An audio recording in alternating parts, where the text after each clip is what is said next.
In the hymn book that my church used when I was a child, we had a hymn called At the Cross. It's a hymn that many hymn books have. What I didn't know as a child was that it was a hymn written not by one songwriter, but by two. The lyrics to the verses were written by Isaac Watts. Alas, and did my Savior bleed, and did my Sovereign die? The refrain was written later by a man named Ralph Hudson. At the cross, where I first saw the light, and the burden of my heart rolled away. Now, when I was a child, if you asked me which part of that hymn did I like better, I would definitely have said the refrain. It was very upbeat and cheerful and fun to sing. But as I grew older, I grew to like that refrain less. In particular, I did not like the very last line of it, which says, "And now I am happy all the day." Really? Are you happy all the day? 24 hours a day, 7 days a week, are you happy? In a life that is filled with sorrows and grief, injustice, the curse of sin, are you always happy? Should you always be happy? I know I'm not, and I suspect you aren't either. Sometimes I think that in our quest for perpetual happiness, we have not given space for grief and for sorrow and for lamentation. Even Jesus himself, who knew the power of resurrection better than anyone, even he stood before the tomb of his good friend Lazarus and wept. As I thought about all of this, I thought I wish there was a version of the hymn that didn't have Hudson's refrain. At the time, I didn't know there already existed such tunes, so I sat down and wrote my own. It was the first Isaac Watts hymn that I reset to new music, and I wanted to share it today. In my mind, setting aside that refrain allows us to focus our minds more clearly on the sorrow of the crucifixion.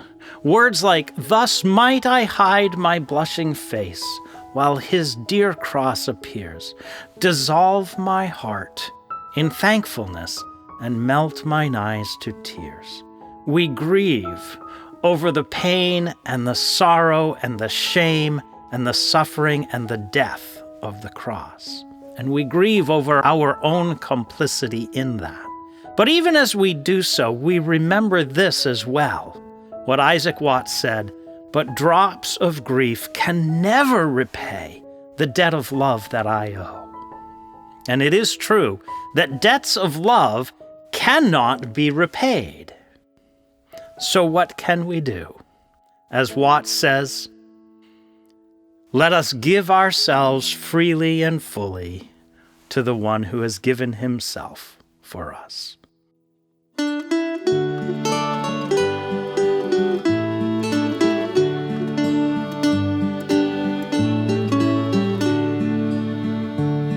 Alas, and did my Savior bleed, and did my Sovereign die? Would he devote that sacred head for sinners such as I? Was it for crimes that I had done he groaned upon the tree? Amazing pity, grace unknown, and love beyond degree.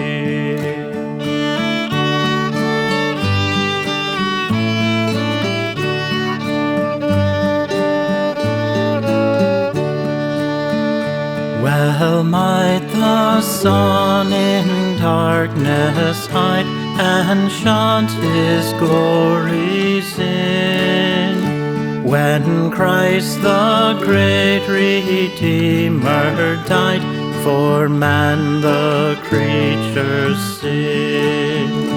Thus might I hide my blushing face, while his dear cross appears, dissolve my heart in thankfulness, and melt mine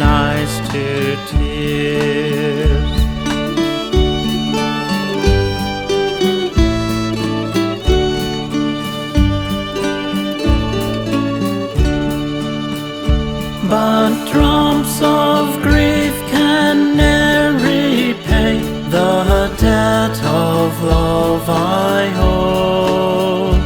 Dear Lord, I give myself away, 'tis all that I can do. Dear Lord, I give myself away, 'tis all that I can do.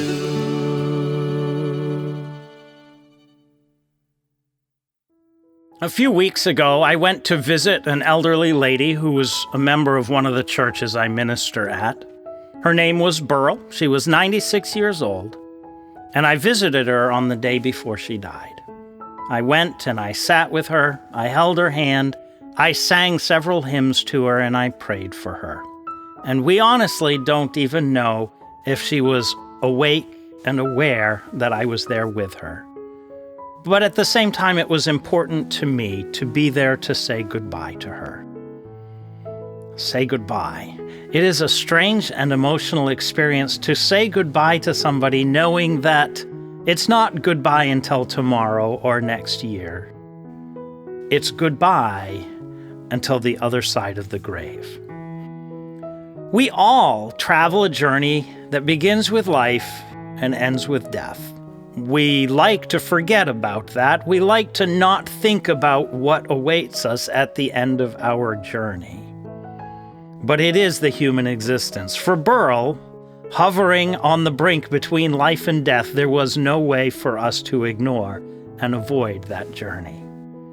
What to me is remarkable is how Jesus reversed that journey. We travel from life into death. And Jesus, from Good Friday to Easter, traveled the reverse journey from death into life. And on the day in between, a day that many refer to as Holy Saturday, we find ourselves in a strange place between death and life. But this is the day that our human journey from life to death intersects Christ's messianic journey from death into life. And so on this day, we meditate on both sides of the journey. As I sat singing to Burl, there was one hymn that kept running through my mind. Indeed, it had been running through my mind all month. But I didn't sing it to her because I knew I was not going to be able to remember all the words. It's the hymn, Abide With Me, a hymn that pictures for us the final end of a Christian's journey from life into death. But at the same time, it is also a beautiful picture of that reversal of the journey that awaits us. Listen to these words from the last verse. Hold thou thy cross before my closing eyes, shine through the gloom and point me to the skies. Heaven's morning breaks and earth's vain shadows flee. In life, in death, O Lord, abide with me. Abide with me, fast falls the eventide. The darkness deepens, Lord, with me abide.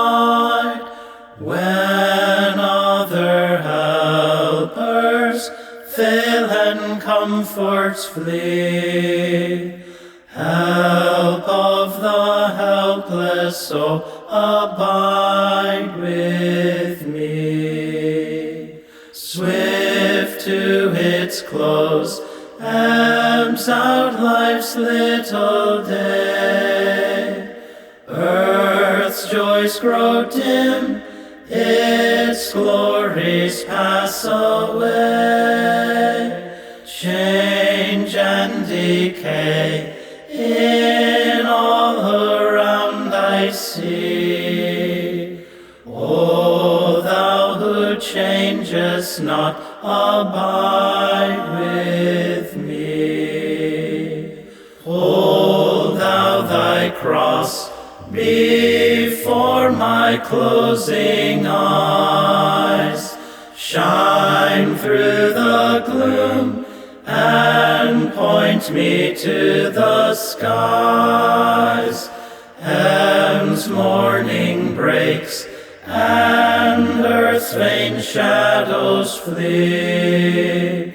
In life, in death, O Lord, abide with me.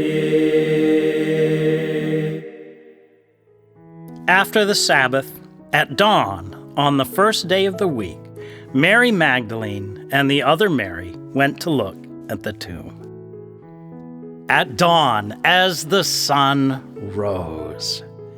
We learned on Good Friday that the sun hid its face in shame and in sorrow. But then morning broke upon an empty tomb, and the grief and the shame and the pain of the crucifixion had been reversed into glory and triumph and victory. We weep as we consider the cross, but then we are invited to wipe those tears away because Jesus did not stay on the cross. He rose victorious. Death has turned into life, and shame has turned into glory.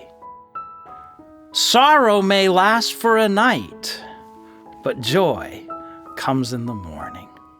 So Christians, dry your flowing tears and chase those unbelieving fears.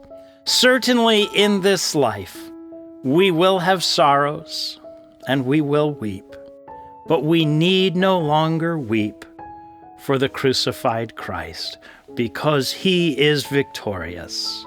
And we can look instead with joy toward the day of his glorious appearing, because on that day, the promise will be fulfilled, which was written, death has been swallowed up in victory.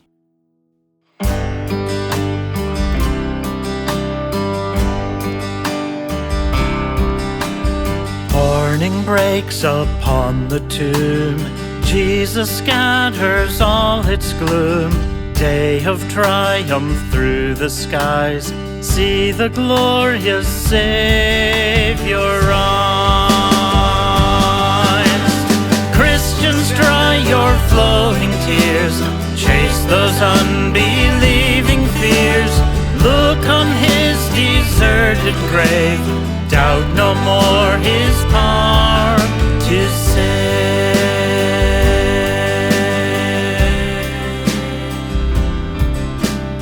Ye who are of death afraid, triumph in the scattered shade. Drive your anxious cares away. See the place where Jesus lay. Christians, dry your flowing tears. Chase those unbelieving fears.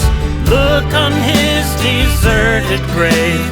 Doubt no more his power to save. For he is risen. Jesus lives. He is risen. Jesus lives. He is risen. Jesus lives. Jesus is alive.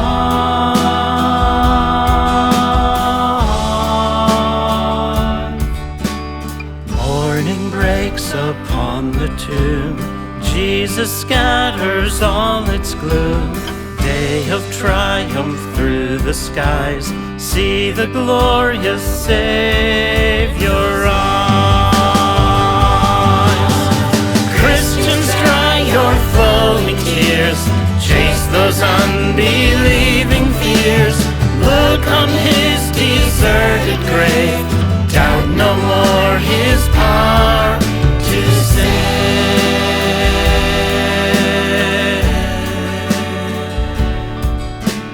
Doubt no more his power to save.